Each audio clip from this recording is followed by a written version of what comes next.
Westminster Shorter Catechism, Question and Answer 36. Quaestio trigesima et sexta.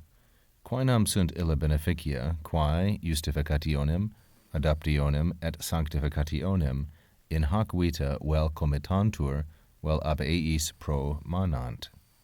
Responsio.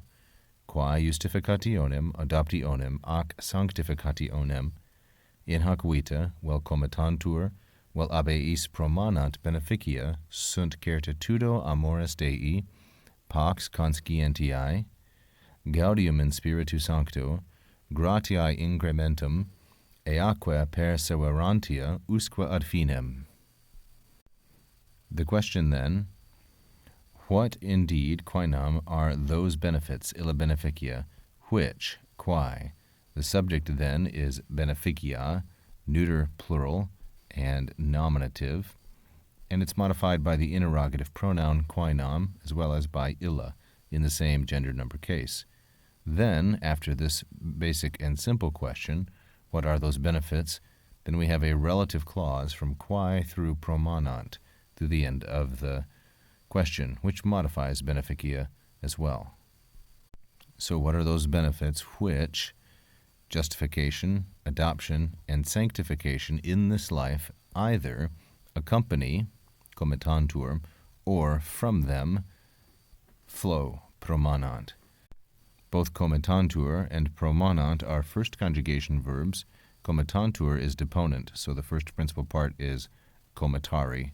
Promanant is not. The antecedent of eis are these three words: justification, adoption, and sanctification.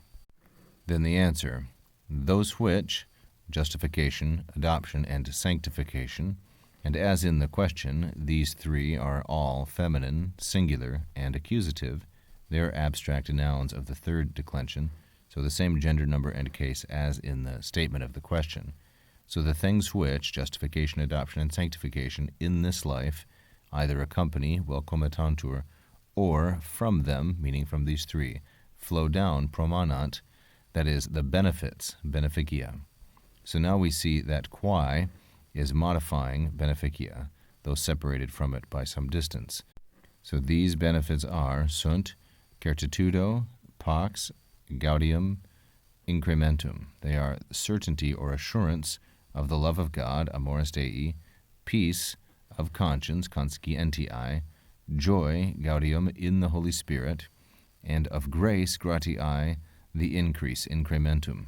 So certitudo, pax, gaudium, and incrementum, these are all nominative subjects of sunt, or predicates of beneficia, we could say.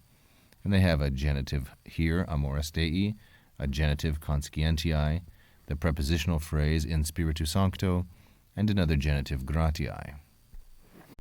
And then we have these ablatives, ea perseverantia, along with perseverance. We might take this as an ablative of attendant circumstance, along with perseverance all the way unto the end, usque ad finem. This 2007 volume by Richard Muller and Rowland Ward, Scripture and Worship, explains some of the implications of the Directory for Public Worship, which was also written at Westminster.